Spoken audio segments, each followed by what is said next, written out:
Bonjour très chère Église. Que l'abondante paix et la grâce de notre Dieu, notre Père, soient avec vous tous, ceux qui invoquent en quelque lieu que ce soit le nom de notre Seigneur Jésus-Christ. Nous le voyons, nous le savons et nous continuons à le constater, et personne ne peut le contester. Ce désir brûlant dans le cœur de plusieurs croyants dans le monde de trouver la main véritable du Seigneur opérer dans leur vie. Pour cette première, elle nous délivre ce petit message. Que faisons-nous pour le Seigneur? Car il a fait bien plus que nous sauver. Je vous laisse la découvrir. On se retrouve tout à l'heure.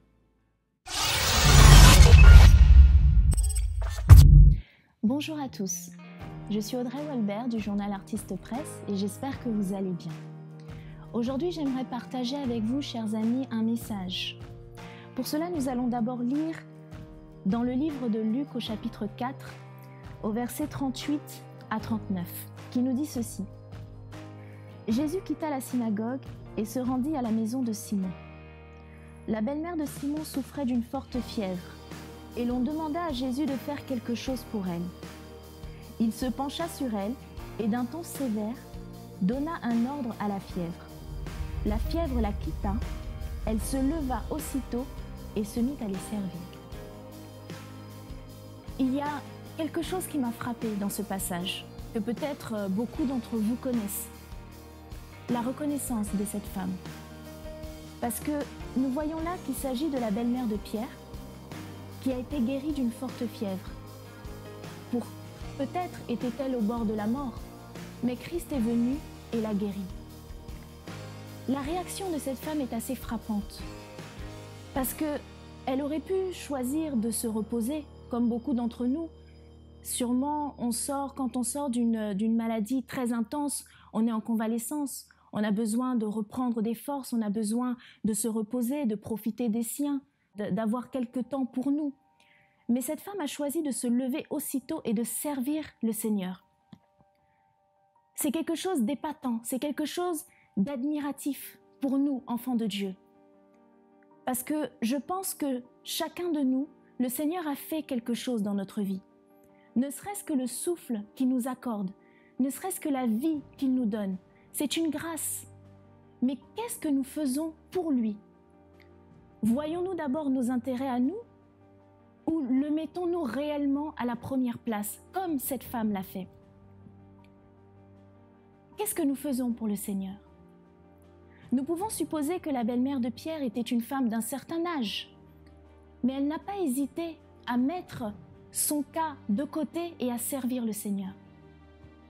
Nous voulons tous aujourd'hui être bénis. Nous voulons que le Seigneur nous touche. Nous voulons que le Seigneur vienne dans notre maison, qu'il puisse aussi menacer les mauvais esprits pour qu'ils quittent nos foyers. Nous voulons que le Seigneur fasse du bien à notre famille. Mais en échange, que faisons-nous pour le Seigneur? Pour cela, nous avons besoin d'être animés de cet élan de reconnaissance. Parce que dans la vie de tous les jours, quand quelqu'un nous fait du bien, nous lui rendons l'appareil. Nous voulons à notre tour lui faire du bien.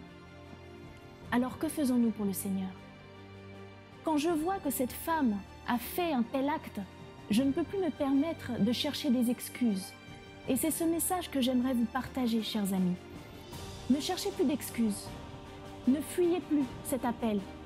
Parce que le Seigneur a besoin de vaillants pour son service. S'il vient vous guérir, c'est pour que vous puissiez le servir. Alors n'ayez plus crainte, ne soyez pas ingrats. Et levez-vous comme cette femme l'a fait et servez votre Christ. Parce que sachez-le, chers amis, le Seigneur a fait bien plus que nous sauver. Que Dieu vous bénisse, passez une excellente semaine et à très bientôt sur Artiste Presse.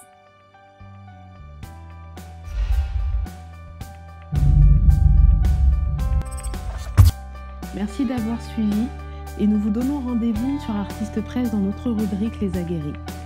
Chaque semaine, nous partageons des exhortations, des conseils bibliques. Nous vous accompagnons aussi pour mieux entretenir votre foi. N'hésitez pas à vous abonner sur notre chaîne YouTube et rejoignez-nous sur Instagram, Facebook et Twitter. À très bientôt sur Artiste Presse et que Dieu vous bénisse.